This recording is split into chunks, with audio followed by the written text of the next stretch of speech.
All right, we're on to our first week with a Europe game. We've got Vikings Steelers in Ireland, and look at Petey Pie. Pete Prisco with a pair of 11-win weeks in the first 3 weeks to start the year. You're either really good or you're really bad, Pete. And I got my best bet right. It's a miracle. Kyle 0-3 in best You will bets. never see an analyst do more research, be more dedicated to the viewership, find more passion in the best bets segment of our show, and have a better record. You know than what? I will. You know what? Take it one game, What a one Tim day. It's a long season, bro. Big one this week is Ravens-Chiefs on CBS. We also have 2 games on Monday Night Football, 6 unbeaten teams, 6 winless teams, and a winless best. By the way, if he has another week like that, we might get Leger in here. He might get the Russell Wilson treatment. That hurts. All right, let's start with Thursday Night Football. Seahawks at Cardinals. Both teams 2-1, part of a 3-way tie for second behind the 49ers. Everybody in that division's above 500. I think this is going to be a defensive game. Yeah. I think both teams have really good defenses, and both teams are limited offensively. Look, Seattle ambushed the Saints last week. That was a perfect storm. You go out, you get all these special teams touchdowns and returns, and next thing you know, you're blowing them out. So it was an easy win. Arizona had a chance to beat the 49ers. I thought their defense did a lot of really good things. Of course, it was against Mac Jones. This will be a tougher challenge. I think getting back home, I love what they're doing on defense. Kyler Murray needs to pick it up and play better. I think he needs more help from Marvin Harrison. I think he does. I'll take the Cardinals in this spot. I mean, that was my point. You get this guy, Marvin Harrison Jr., supposed to be a game breaker for you week in, week out. You can kind of set your watch to what your floor is offensively. He hasn't been that yet. And to your point about Kyler Murray, I need more consistency. I think the Seattle defense is one that's consistent.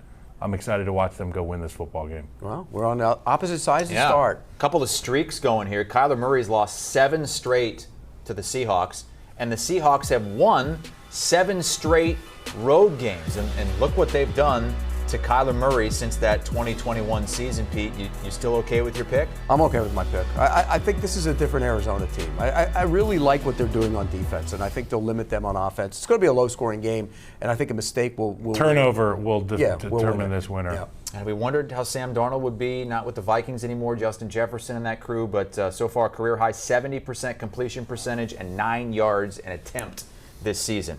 All right, that's the Thursday night game. We've got an early morning Sunday game, first game ever in Ireland, and it's the Vikings against the Steelers. Vikings slight favorites here, and it's weird, Pete. This is their first of 2 straight games in Europe. Yeah, it's going to be a challenge for him. I mean, look, the Jaguars have played 2 in a row in London and England, and it's tough to do. You're there for an entire 11 days, and it's going to be a real challenge for the Vikings. This is the first one, though, and the first one's usually easier to navigate. The Vikings dominated the Bengals the other day. I mean, everything and anything that could have gone wrong for the Bengals did, and everything that could have gone right for the Vikings did. You got to throw that game out the window. This is going to be a much tougher game. I think what we saw from the Steelers last week, better defense. It wasn't great, but they turned the ball over. They had takeaways, and I think that matters. Rodgers can still throw the football. We saw him throw the game-winning touchdown pass. I'll take the Steelers here. And by the way, Dan Rooney always had strong ties to Ireland, so it'll be interesting how the crowd responds to it. I think there'll be a big Steelers crowd. I love the Vikings in this spot. I just love what Brian Flores does pre-snap to frustrate quarterbacks, after the snap to frustrate quarterbacks. And this will be the real litmus test, because if there's anybody who's experienced enough to see what Brian Flores is doing and not be impacted by it, it's Aaron Rodgers. But it's that defense for the Steelers that might be a little bit over the hill, in my opinion. And while they are the most expensive defense in the National Football League, the dominant forces that we've seen on that defense, they haven't showed up in the big way that we've expected to see the entire defense show up and play like. That being said, I watched the Vikings dismantle the Cincinnati Bengals last week. I'm a firm believer in momentum, and defense travels. So you got the Vikings. I love the Vikings. By the way, so we got our headline from the game. Kyle Long calls out T.J. Watt. Well, he had his bounce-back game. He had 6 straight games without a sack, and had a couple last game. Yeah. You think this defense is fixed, Pete? No, it's not fixed. Thank you. There's other problems there. There's the run defense hasn't been great. The secondary has had busts in the secondary. They have injuries too. There've been some injuries on that side, but everybody has injuries. So He played better last week, and that's big. That's big for them. He has to play big in this game. All right, you guys opposite sides on the first 2 games. Go We like figure. that. That's what we like that way. And Pete bucking the trends to start too. You saw These the Vikings spreads, they lend grading themselves to- against the spread Well, how many of last couple those years. trend spreads were played in Dublin? None. Okay. This is the first one. How about our early games on CBS? There it is. That's a real deep one there for you. Look at the Bills and Saints. Oh my goodness. Typo, question mark? 16 and a half. Wow. And Giants, hey, that line has not moved since we got word that Jackson Dart is going to be the starter for the Giants. Let's start, though, with the Commanders and Falcons. It's the tightest spread of these early games on CBS. Commanders minus 2.5. Let me have it. Let me have it. This Falcons team. People know. The people know. What? What? Go ahead. We What? were here last week about Marcus. So last week I said that the drop off between Marcus Mariota and Jaden Daniels is not as drastic as those of you at home would imagine that it is, because let's be honest, Jaden Daniels is a game breaker. He's, an MVP type talent. And when you get a backup in there, you're going to have drop off in the offense. I just think that Marcus Mariota was the perfect guy to back up Jaden Daniels. 15 for 21. You can 200 see their yards. interactions on the sideline. Jaden Daniels knows it like I know it. Marcus Mariota's a dude, and he's lucky to have a veteran in that locker room. That's all. I'm not here to put you in the dirt, Pete. No, yeah. Believe me, Marcus Mariota can run my face in the dirt if he wants to, because I was wrong about that. I didn't think he would play to his level. I also didn't think the Raiders were that bad on defense. True. I mean, they're terrible on defense. They're like a free space when you play the Cowboys. I mean, like the Bears last Do you week. see how he just set me up for this? Unbelievable. You know those fish at the bottom of the ocean? They got the light that goes out in front of them, and the little fish goes up like, what the hell? And then they get sucked in. That's me right now. got you. Oh, Pete. But seriously, if Mariota has to play again, which is possible, now you go out on the road. Now we'll get a better idea what he can do with this offense, if he has to. And the Falcons were awful last week. They were awful on offense. That's putting it lightly. They Michael- lost 30-0 to the Panthers. Michael Penix might be a problem right now. And again, we rushed these quarterbacks. We rushed it. Michael Penix will put up big numbers in this offense. Michael Penix has all those weapons. They're going to run the ball, and they're going to hit those shots down the field to Drake. Well, no, they're not. He's not playing very well. He threw 2 picks last week, 1 for a pick 6 that was just elementary bad football, and you can't do that. So I'm curious to see how he responds, and I think he'll respond. And I think the Falcons will respond, and I'm going to take the Falcons in this spot. I'm going to be going with the Commanders here. I can't help but think that Dan Quinn has the right structure for success in Washington. They play hard on both sides of the ball. They made the right moves this offseason. You can see it with a guy like Marcus Mariota stepping in, having success. Granted, he doesn't have to go take over the football game, just play on time and in rhythm. They're getting a lot out of their guys, and the question marks in Atlanta are bigger than the answers that I can give you about Washington. So I'm going to pick Washington in this spot. I think it's a smart spot. If they play Jay Daniels, he might switch his pick. Pete, do you think that the Commanders reach the 10-point mark in this game? 10 points. Yeah, do you think Yes. they scored 10 points? Yes. Oh, The Falcons have lost 8 straight games when allowing 10. that's or more crazy. It's incredible. I mean, if they don't hold the team to single digits. I had a lot of Falcons fans in my mention last week about how I was essentially saying there was a lack of talent on that defense, and they were all feeling really good in my Twitter mentions. I hope you are having a great week. Wow. I hope you're having a great week. going I'm back sending at my 'em. buddy Marcus down there to whip up on you guys Wow, again. going back out. Mariota is coming. Double dipping. Again. All right. But he's 8 for 25 with 140 Don't yards. care. I'm undefeated here, buddy. Biggest line of the year coming up next. The Buffalo Bills at home against the winless Saints. The line is 16.5, Pete. You know, in my world of travel, this is the perfect storm for the Buffalo Bills. West to Seattle, home, east to Buffalo, with a team that didn't play on Sunday. They played last Thursday. It's the perfect storm for the Bills. This is a blowout. The Saints aren't very good. Offensively, they can't do much. They were bad on special teams. Buffalo's been waiting, sitting there, and yes, you have a tendency sometimes to overlook these teams. I don't think the Bills will. I think Sean McDermott will have them playing good football. Josh Allen's going to put up a big number. I like Buffalo minus the points. This is the first one you and I agree on. Well, They're just that much better, and it's simple as that. I mean, Josh Allen can go ahead and cover this spread on his own. I like the Bills. There's a lot of question marks about the teams in the AFC at the top, but the Bills are one where I don't really have many questions because of their quarterback. They can cover this number. Give me Buffalo. That would be a 14th consecutive home win. They'd be one off their all-time record in those early AFC Championship glory days with Jim Kelly and company. The Saints, by the way, have won their last 4 trips to Buffalo. They haven't lost there since '83, but haven't been there since Josh Allen. Drew Brees ain't running out of that tunnel, Chris. No, he's not.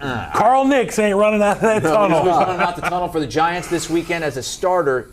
Jackson Dart. Oh, yeah. At home against the 3-0 Chargers. Not the ideal place to start a rookie here, Pete, but they had to do this with the way Russell Wilson had been playing. They didn't want to do it this spot. I guarantee you. They wanted to wait till next week when they played the Saints. But you had to do it after watching Russell Wilson. I mean, that was a how not to play quarterback. This is what that was. If you could put that in a book and give that to every young quarterback, this is what you're not supposed to do, because he did it. Threw 2 bad picks, threw more passes to the goalpost than he did to Malik Neighbors. I mean, he was awful. It was just a terrible showing. I've been calling for this for since the preseason, because you always play the kid. And I think it's good to see him play. This is a tough spot, though. That defense is really good. Jesse Minter does a lot of good things. They keep everything in front. They throw different coverages at you. They change it up. Derwin James can do so many different spots, play in so many different spots. This is going to be a real challenge for Jackson Dart. But it's the right thing. I think he struggles. I don't think he's going to make great plays. He'll make some plays with his legs. But I think the Chargers are really good on defense. And Justin Herbert is playing at an unbelievable level right now, leading the league in passing. And for me, I'm all about the Chargers in this game. I think it's going to be an easy game for them. I think they blow them out. Where is the big advantage in this matchup, Pete? It is Justin Herbert at quarterback for the Los Angeles Chargers. He's played like an MVP. And if you are the New York Giants, what can you hang your hat on? It's that front four. It's your ability to get after the quarterback. You can take away the strength or hinder the strength of the Chargers if you win some of those one-on-ones. And I firmly believe that's where the New York Giants think that they do have a chance. I could see the Giants covering this number, but I am going to pick the Chargers. I've been so impressed with Justin Herbert. I've been so impressed with their willingness to let his freak flag fly and play the game that is best for him, which is downtown Julie Brown, big throws, getting outside the pocket, extending plays, and breaking the back of the defense with his legs. Plus, there's a lot of people now happy that Omarion Hampton's going to be getting more carries. Yeah. So that's I heard that. Yeah, you heard that. Would you have still picked the Chargers -6.5 if Russell Wilson was starting? Oh, yeah. Yeah. Oh, maybe the line might have was 6.5 hasn't moved, so that tells you what they think. You got to play keep away on this Chargers team because they can strike fast on offense. Cam Scatabo is going to be one sore brother next week. They're going to beat him up a little bit. Oh man! All right, let's move on to the most surprising 0-3 team in football. It's not the Titans, it's the Texans, and the Texans are playing the Titans this week. The 2018 Texans, the only team since 1998 to start 0-3 and make the postseason. Can this Texans team do it? Hell no. They'll be lucky to win 6 games. You look at their schedule, it's brutal. But this will be one they win. The Titans are even worse. Look, the Texans' offensive line is awful. The Texans' quarterback is not playing well. Other than Nico Collins, they don't have a lot of weapons, and they can't run the ball. You add that up, and it's going to be a bad offense. But their defense is really good, and they do a lot of creative stuff on the defensive side of the ball. They get after the quarterback. They got people who can hit him. They got guys in the back end who can cover. Stingley's a little banged up. That's something to keep an eye on. But when you look at this team, they're really good on defense and bad on offense. The Titans aren't good on defense, and they're not good on offense. I think this is a tough challenge for them. I'll take the Texans in this spot. If both teams are struggling, I will go with the team that has the better roster and is better coached. In my opinion, I'm right, and it's the Houston Texans. And C.J. Stroud's the better quarterback, albeit there's some talent there on the other sideline for the Titans. I just think that rush group for Houston, that coordinator, their head coach in Houston, they're going to make things tough for that young quarterback. Give me the Texans. He's not playing well. Cam Moore's not playing well. And that, look, you put a young quarterback in there with a bad roster, that's going to happen. And he's not playing very well. And a coach who doesn't know the rules. Right. And learn the rules. Now playing one of the best defenses in football as well. NFL Today Plus on the road. Yeah, going to Kansas City. Going to go eat some ribs, see some old friends. Which barbecue place are you going to go? There's a lot of spots out there, okay? Yeah, Q39, Jack Stack. You can go down to Joe's, the gas station. That's my favorite spot. Go get you a Z-Man. I heard the gas stations. I've never eaten the gas station. Get a Z-Man sandwich. Supposed to be the best. Yeah, they drizzle a little gasoline on top of it. Oh, yeah. Light a fire. And then both ways. Hey, that game, by the way, where NFL Today and NFL Today Plus will be, is in the late window on CBS, Ravens-Chiefs. A big game in the early window between the Eagles and the Bucs. Huge! The only matchup between unbeaten teams this week, 3-0 versus 3-0. They did it in pretty similar ways last week, needing late comebacks to win those games. Jalen Hurts, though, 1-4 in his career against the Bucs. They have had something for him. Do they have it for him in this game? I'm worried about the Bucs because of the injuries. Mike Evans is out. Mike Evans with the hamstring, the offensive line. If they get Wirfs back, and that's a big if this week, I think that really solidifies the offensive line. You can move guys around. You can move Graham Barton back to center, which is where he should play, and you can move Ben Bredesen back to left guard, which is where he should play, and I think that improves the offensive line. If Wirfs isn't in there, it's going to be a problem against the Eagles. But I think this Bucs team is charmed a bit, and I think their talent is better, and I said this all offseason. When I went there in May, I went there in July, they were talented across the board, backups, depth, everything. We're seeing that now. So I think they can navigate through this. I'm going to take the Bucs. I know, look, I didn't like what I saw from the Eagles. You know, Saquon Barkley, 3.3 per rush. 3.3 per rush in 3 games. Now, you can blame Lane Johnson not being there last week, but he was there the first 2 weeks. He had a lot of carries last year. You got to start worrying about that. Is he the same guy? We never know. And it's only 3 games, so the sample's out there. But I'm going to take the Bucs in this spot. I think they find a way to win this game. This is the one where I could literally stare into the camera and just sit here in silence because I could go. It's a tough pick. I could go either way on this thing. And the way that the Eagles that wouldn't be good for the special show. team is the way that the Eagles special teams and their defense have found a way to bail them out of football games. And obviously, A.J. Brown comes out with a hulking second half for the Eagles. We're all wondering where the hell A.J. Brown went, and then he just shows up and makes manimal play after manimal play. It's the same way I feel about the Bucs, though. At the end of the game, if there is oxygen left in the building, Baker Mayfield's going to breathe it and make something happen for his team. Give me the Buccaneers in this game against the team that I have picked to repeat in the Super Bowl. But we know that the Eagles will get better throughout the course of the year. The Bucs are going to be good the whole way. I like the Bucs. Make the pick as if you were just staring at the camera. How would you do it? Bucs. Bucs minus 3.5. The mummy. Yeah, that's it. Well, you guys have the Bucs covering. Do either one of you have the Bucs outright winning? I can see the Bucs winning. I have them winning. Winning? And at this point in the season, Have you seen the new Charlie Sheen it's doc? going to be pretty humid. Not yet. Why? Oh, it's good. Winning. Watch it. Winning. Winning here, winning there. It's good. Yeah. Yeah. Okay, that would be an upset if the Bucs can pull that off. Let's go to another game at 1 o'clock Eastern time. The Lions, off a really big win against Baltimore, 8.5-point favorites against the Browns. No gimmies. A really big win No gimmies. against the Packers. Browns have never beaten the Packers and Lions in the same season. Wow. That's an incredible stat. That is incredible. It really is. Considering they used to play each other a lot back in the day. Look, I like what I saw from the Lions. That was fantastic. And you, as an offensive lineman, they road graded the Ravens, just ran it at will, over 200 yards. You do not do that against the Browns. This Browns defense is so good right now. They hold everybody in check offensively. They did it to the Ravens the week before. They did it to the Packers last week. And I think they're going to limit the Lions a little bit in this one. They're not going to stop them. They're not going to, keep them out of the end zone. And I do think they'll make some plays. The Lions play great defense Monday night. I don't know if they can do that consistently with the roster the way it is right now. I do think that Flacco will hit a couple shots down the field on them. I'm going to take the Browns to hang around in this game. Are you kidding me? The defense is keeping them in the games. You dog. Myles Garrett, baby. Myles Garrett. Tell you what, I was having this conversation on the pod earlier. Is there another guy at their position who is better than everybody else, like Myles Garrett in the National Football League? You know what the answer was that I got from Renner and Acosta? Fred Warner was the other name. Myles Garrett is that much better than everybody. But you know what? I also think the Lions are that much better than the Browns.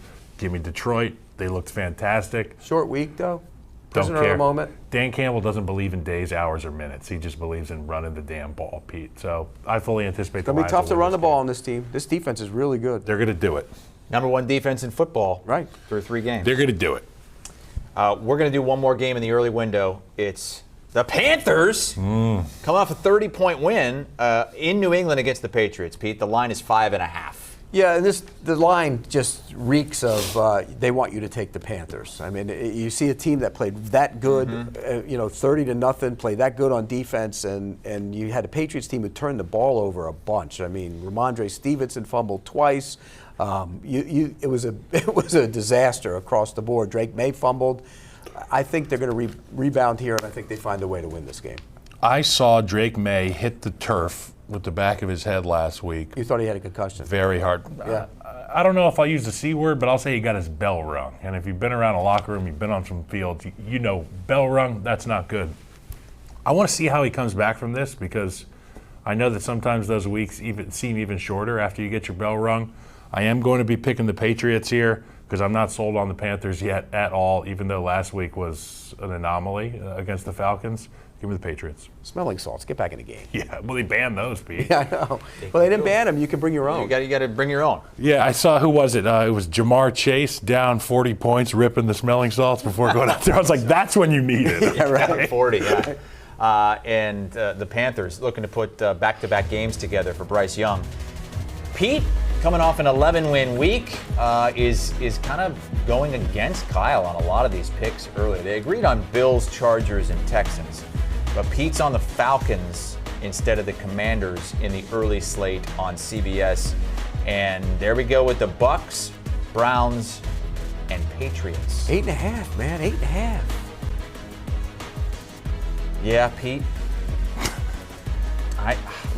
You're a lot of lumber for a defensive team. I know. All right, late afternoon games on Sunday.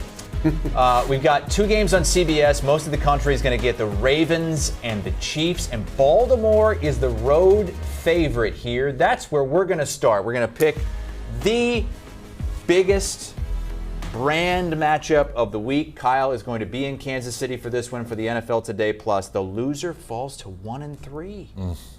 The loser's in big trouble. You look at the Ravens might be in not as bad situation because of their division. Because no Joe Burrow, the Steelers, the Browns. Sure. And you look at the Chiefs, they need this game a lot more. They really do. Because you look at their division, you have the Chargers, who are undefeated, beat you.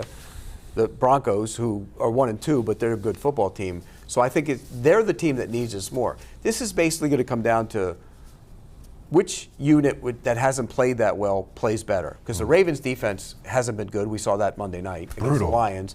And the Chiefs' offense has not been good all year. So which one plays better? And when in doubt, I'm going to go with Patrick Mahomes in that situation. I think he plays well here. And by the way, the Chiefs' defense is playing well the last 2 weeks. They've done a really nice job. Spagnuolo will have something for Lamar Jackson, who didn't look good the other night. He did not look good. Early in the game, he looked great. Then all of a sudden, he started holding on to the ball. He did not look good. I'm going to take Patrick Mahomes and the Chiefs in this one. This feels sacrilegious to say, but I'm going to have to go with the Ravens. And I feel like there's too much on Patrick Mahomes right now. And I thought that there was really no weight that would be too much for his shoulders. But you take a look at the way the Chiefs are getting this thing done offensively. Patrick Mahomes leads the National Football League in rushing yards for a quarterback. All their success in throwing the ball is because of Herculean efforts on his part. I think at a certain point, you got to just say the Ravens have a better team right now, and they're better suited to win. Give me the Ravens in Kansas City. It's brutal to say. I'm going to be there. And as a former Chief, it sucks to say. But it's just where we're at in the season right now. I didn't like what I saw from the Ravens defense at all. No, they need to they got to wake up some of their stars.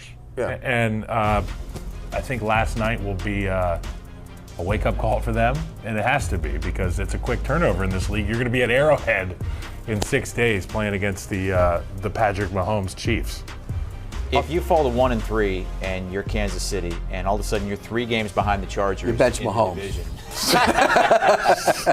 how much more difficult does that become? Because at that point, you're basically saying that AFC is not going through Arrowhead this season.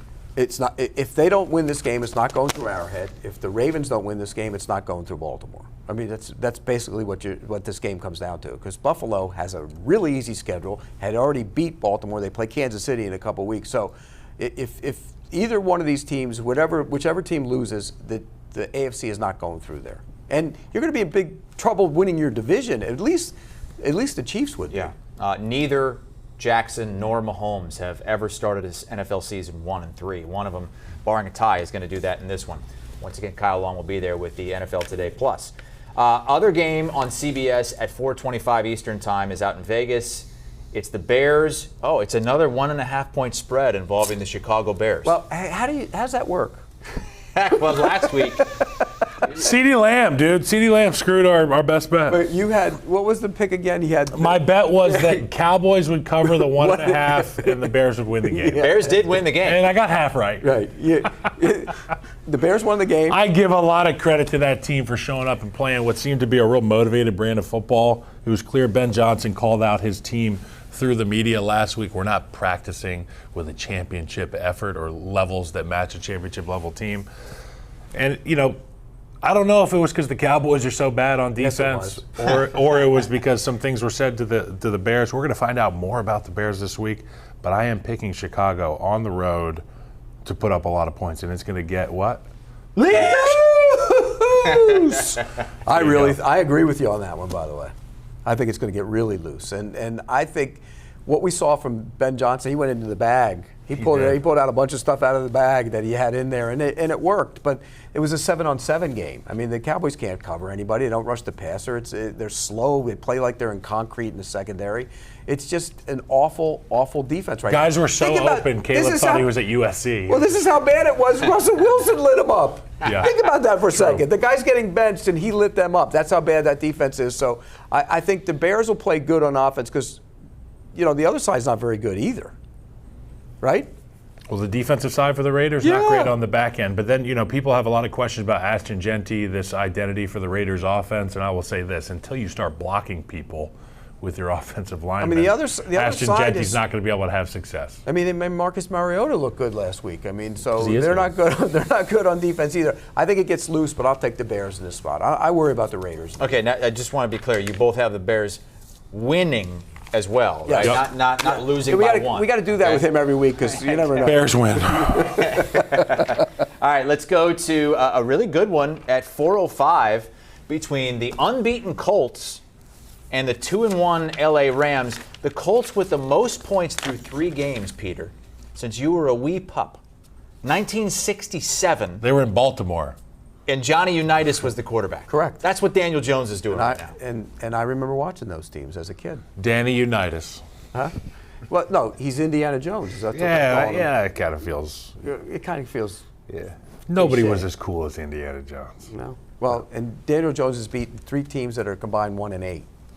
I mean, I don't want to be the guy that rains on their parade, but he's played good football. Give him credit. He's done a lot of good things, and this is the spot where we find out if he's this new Daniel Jones or he's going to be the old Daniel Jones. We don't know yet.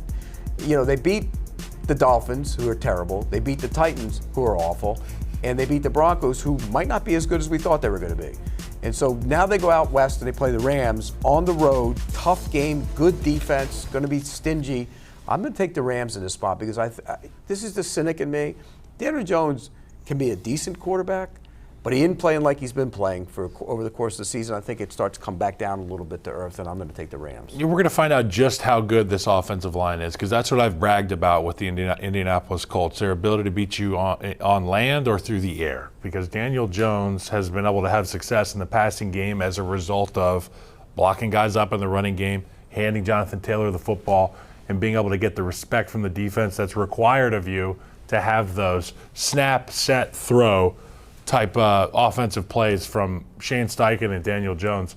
Look, they're not asking him to reinvent the wheel. No. They're asking him to get the ball out, take the ball up the court. He's averaging 9 yards in a Take the ball up the court and throw to the guy who's open. That's what we're doing here. We're not trying to go alley-oops up under the basket. It's pretty simple. You mentioned the offensive line. I got the Rams. You mentioned the Rams. You mentioned that offensive line, though. You know who's in the middle of that line? Bortolini! Yeah, good Paisan. Paisan in the middle of that line. Everybody needs a Paisan. He's playing good, too. Yeah. All right, so you're both on the Rams. Yeah. Minus the 3.5. Yeah. It's gonna be a really good game. Yeah, it's gonna be a really good game. Fun to watch. We got the Jags and Niners as well. This is the 3.5-point spread. I don't know what the hell's going to happen here. I mean, as of Tuesday, Brock Purdy's status is still up in the air. The Niners continue to win with Mac Jones, but now they're without Bosa the rest of the year. without Bosa, and he and Fred Warner are the heartbeat of that defense. And with him out there, they don't have any real true guy that you got to come to the line of scrimmage and say, look, we got to keep an eye on him rushing the passer. They have a lot of young guys that are going to be playing, that have played, that are going to be good, but they're not good yet. So that's a problem for them. Jacksonville hasn't really played that well on offense yet. And I think they have a game where it's coming. This might be it. In fact, this game might be a little high scoring, depending on who plays quarterback. If Purdy plays quarterback, it will be. If Mac Jones plays quarterback, remember where he played last year. He played in Jacksonville. He was horrendous when he played in Jacksonville. He wasn't great last week. He's not a good quarterback. I think he could have problems. I think Jackson will find a way to win this game. They're physical on the offensive line, which is something that they've instilled in that team, and it'll show up here. So turning teams over this year. Look at that. What a turnaround. The only problem they've always had problems in California. They don't win in California. Everybody has problems in California. No, in their history, they don't win in California. I think they've won once in their history in California. That's a problem. Well, Jaguars, they're not a native species to Golden State. I will say this. Nick Bosa out. Yeah, it's going to affect your ability to get to the quarterback, but it's not like sacks have been the issue for Jacksonville. You know what the issue's been? They have time to throw. They throw it to an open guy, and they can't catch it. Once they figure out some of these, I don't even know, lack of attention to detail type drops from their star players who you build your offense around, this team could become dangerous because they got guys who can protect. They've got a quarterback who I've been told is a generational player and played like for the last 10 years. Let's put it all together, but I don't want it all to be on Trevor Lawrence because you go watch some of the lack of success. There's concentration drops, all that stuff existed. A lot of stories out there about Travis Hunter and how he's not making an impact. He made a huge impact on the defensive side the other day. He was fantastic as a corner. Keep him over there. But I think he's going to start playing more offense. De'Ami Brown's got a banged-up shoulder, and they need to get him involved in the passing game. You saw the one play, he caught the little short pass the other day, boop, boop, boop, and made it into 20 yards. They need to get him involved in the offense. I think this week they do. Do you think that takes away some of his defensive snaps, or will those still stay up? No, I think he's going to play he's going to play a lot more on offense. He's going to continue to play on defense. He is built different, man. He really is. He's a good cornerback. Those are the 4 p.m. games on Sunday with the guys betting against a couple of the unbeaten teams, betting against the 3-0 Colts, betting against the 3-0 49ers. They're on opposite ends of that Ravens-Chiefs game. Loser going to 1-3. All right, let's get to the primetime games. Sunday night football. Sunday. On paper, going into the season, this looks real tasty, especially after the Micah Parsons trade. The Cowboys look terrible, and the Packers just completely blew it last week against the Browns. But Micah Parsons' revenge game. What does that mean, Pete? Oh, nothing. But here's the problem. The offensive line was awful. I mean, this is a unit you went out and spent a bunch of money on your left guard. You moved your left guard to center. You thought you were bigger, stronger, and more athletic, and they got dominated last week. And if the offensive line, because Jordan Love was sacked 5 times and was brutalized in that game. If you can't protect him, you're going to have problems. I think they'll play better here, though. That's a better group than what they showed last week. I think they'll play better, and I think Jordan Love will play better. Again, it's a 7-on-7 game when you're playing against that Cowboys defense. Who covers anybody on the back end? Nobody. Are they going from the best defense in football, the Browns, to the worst in the Cowboys? Yes. Yes. That's basically what they're doing. And Jordan Love will light them up. And Micah Parsons, with the lead, will get some sacks, and it'll be a revenge game. Packers blow them out. They said they put a hole in the top of the stadium so God could watch. I would say shut the roof this week. It's going to be a lot of Jordan Love in the Packers. God, we'll still see it, though. He can see everything. Omniscient, omnipotent, I'm sorry, but you get the point I'm making. The Packers are going to roll after the embarrassment against the Browns. That was the old stadium when they were good, by the way. Yeah, they tore that thing down like you were in diapers when they tore that thing down.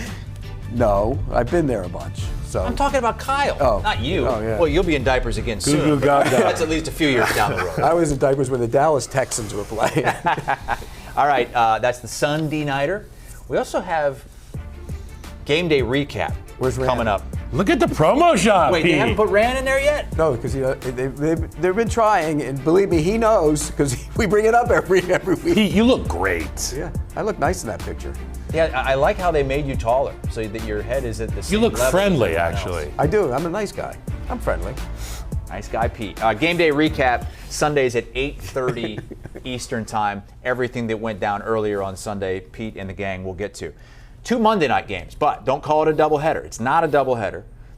This game kicks off at 7:15. The other one an hour later. This one is Jets, Dolphins. Can we do 5:15, 6:15? That would be better for us on the East Coast. Yeah, but 2:15 on the West Coast? Come on. They're working. They're not This working. is far from the days of the early days of Monday Night Football when you had great matchups. This is 0-3 against 0-3. Just the third time in Monday Night Football history we've seen something like this. It's the third time ever. That we've had teams 0-3 or worse matching up against each other. Don't look ahead to the next couple weeks, too. Oh gosh. Yeah, bad. But when you looked at this game before the season, did anybody think it was going to be a big game? No. So it's bad. It's worse than we thought it was going to be, but it's bad. This is a survival test. If the Miami Dolphins lose this game, I think there could be possible changes. And we'll see what the crowd is like. The crowd could be better because the Jets are playing and you get some New Yorkers in there. Oh yeah, all those New Yorkers will be in there hooting and hollering. But They're everywhere, dude. the Jets aren't very good either. So in this spot, I think the Dolphins will respond at home. And they have added rest. That helps you. You also, the Jets are playing back-to-back road games in the state of Florida. They lost last week. They weren't very good against the Bucs and somehow found themselves in the game. I don't think they're going to play well here. I'll take Tua and Miami Dolphins. If Tua and the Miami Dolphins are able to generate an offense early, the Jets will have to get out of their offensive comfort zone and throw the ball down the field. If that's the case, give me the Dolphins. Save the job another week. Another week, yeah. Well, because if he gets blown out or something happens, I think this is the one. You can't lose this game to the Jets. You just can't. Let's hope the second Monday night game is better. It's the Bengals in Denver against the Broncos. Broncos favored by 7 points here. Both of these teams down bad. I mean, we know what's going on. Bengals coming off their worst loss in franchise history. Broncos have lost back-to-back games in the final seconds on a field goal. Well, and Bo Nix is not playing like they expected Bo Nix to play. He hasn't taken his game to the next level, and that's the concern with the Broncos right now. Sean Payton does a great job of scheming stuff open, and he schemed a bunch of stuff open, and he missed them the other day. He missed a lot of big throws. He hits those, they might win that game, and he did miss them. But I think he'll respond here. The Bengals were a disaster last week. Now they're out on the road on the second straight week with a backup quarterback who's not very good, just like I said in this spot last week, and Bengal fans went nuts when I said that. Remember, he was 4-3 when he played. What did I say? Not very good. He's not very good. He's just a guy, and you're going to see that again in this game. I'll take the Broncos. Last week when the Vikings and the Bengals played, I was talking to Roma before the show, and I was like, I know the Minnesota Vikings can run the ball. I don't know if the Bengals can run the ball. And if the Bengals can't run the ball, they are in deep water swimming with sharks. And when you're going against the Denver Broncos and you can't run the football and you got Jake Browning as your quarterback, you are in deep, deep water with the Sharks. Give me the Broncos. Nick Bonino made Joe Alt look. He jumped the snap. I saw the play. He got two of them. It was on. You're talking about the silent count one where Joe Alt cut out of his stance late. The center had to pop back. That is just, it looks a lot worse than it is. Pete used to do a segment on this show called the Spinning Top of the Week, where he would highlight the worst Was I ever on it? No. Okay. He had to think about it. He was too scared to do it this year, good. though, because we have an offensive line. No, I wouldn't. We haven't done it in a couple of years. No, We'll he do was it. Too scared. Michael Jordan retired the Scared of trophy, Pete. remember? Yeah. He won it like 3 times in a year, and now he was starting for the Bucks until he got hurt last week. Boy, a bunch of primetime international games this week. We've got 2 games on Monday Night Football. Of course, we've got Sunday night. We've got the Ireland game and Thursday Night Football going from back to front. Let's recap the picks here from old Petey Pie and Kyle, and they agree on the final 3. Packers -6.5 against the Cowboys. Dolphins -2.5 against the Jets, first Monday night game, and then Denver -7 at home against Cincinnati in the second Monday night game. All right, that brings us to best bets. Well, I mean, look, we're all A lot of season left. we're combined 3 and 9. Yeah. You're like me last year. Yeah. We got to turn this around. We got to turn it around. Oh! It's Pete's spinning top of the week, and it's That's Kyle Long great. for being 0-3 That's great. in best bets. We might cut you next week. That's good stuff. Leger, you're in. I'll see you in the playoffs. Hey, I'll start it because I'm actually picking the last game we talked about, Broncos-Bengals, and I'm going Broncos -7 because it just feels like that's a get-right game for a Broncos team that many think can, I like that. I like that too. can go deep into the postseason. You know what happens when we all like one? I know. It's in the toilet. You got to also think Cincinnati flying from sea level to a mile high. Yeah, it takes a lot of effort. They're going to have low energy when they get there. Plus, they're not very good. Jake Browning's going to throw a few more interceptions in that game, I'm sure, against a really good defense. So give me Broncos -7. Kyle, let's get off the schneid with you here. Yep. Let's get your first win. So mine is going to be, my best bet's going to be the Bears. And last week I faded the Bears in my best bet. This week we don't know what you did with Bears. But, show it to me twice in a row. And I think that they will against this Raiders team. And that's why I got them as my best bet. Are the Raiders going to win by 1? No. You're taking the 1.5. Bears. Bears money line. Okay. And I'm going to go to the same game for mine. I had success with a total the other night. Oh, yeah. Oh. I won with the over in the Lions game. I'm going back to that game, and the Bears-Raiders over is my best bet. It's going to get loose. Very Hey, I loose. heard that somewhere. Oh, Sunday on your show. Did Kyle stole that from you? He stole it. Did he credit you? Swiped it. I don't know. Did you credit me? I pressed the repost button on my brain. Did you say anything like, What do you want, an MLA annotated bibliography? What is this? I copyrighted that. You owe me. That's how I said it. Give me a little something right here. All right, That's how I said you it. guys are going to hate the producer pick this week. You're just going to hate it. It's a prop. Oh. It's a running back prop. It's a running back prop on receiving yards. Okay, now I'm interested. Trey Benson over 21.5 receiving yards Yeah, I don't. for the Cardinals. Check down Connor's City. out for the year. Which producer? That's a Jack Because pick. that's not Jack. Jack, who made That's this not pick? Jack. That's not Jack. Collective effort, he Yeah, says. but I don't. No, but Jack didn't come up with it. So whoever came up with it, you're This not seems- allowed. I wouldn't. Look, if Kyler Murray plays smart, that's very much in play. It feels like a sports line play to me. Maybe he was getting into Stephen O's data upstairs. McKenzie got her, Yeah. you know. Yeah, I don't like. whispered into I his think we ear. should not have props on this. That's good. We should change that rule. Come up No with props it. allowed? No props. So even if he wins, you're going to put the kibosh on it? Okay. Doesn't count? Okay. All right, those are your best bets. Our first prop of the year. Trey Benson over 21.5 receiving yards. For the Cardinals, who are playing the Seahawks this week, that is in Arizona, and they are slight underdogs, are the hometown Cards. Don't tell all the people around here that James Conner's out for the year. We don't want to see anything on that. Just keep poking the bear, don't you? Just keep... All right. That's it for picks for week 4. We're already almost a month into the season. Wow. I feel good about it again this week. So, That's good. 2 11-win weeks already. but I had a 5-11. Just hang with me, guys. You know we're going to be making the comeback Roller soon. Coming back. I'm a roller coaster. coaster. Just All like in real life, right? I'm up and down and up and down. Or am I Well, usually- mostly you're just down because you're 5'1". But No, I was 5'6" once upon a time, but I shrunk. I'm probably down to 5'5" with old age. Get us out of here. all right, for Pete Prisco and Kyle Long, I'm Chris Hassel. Thanks for watching.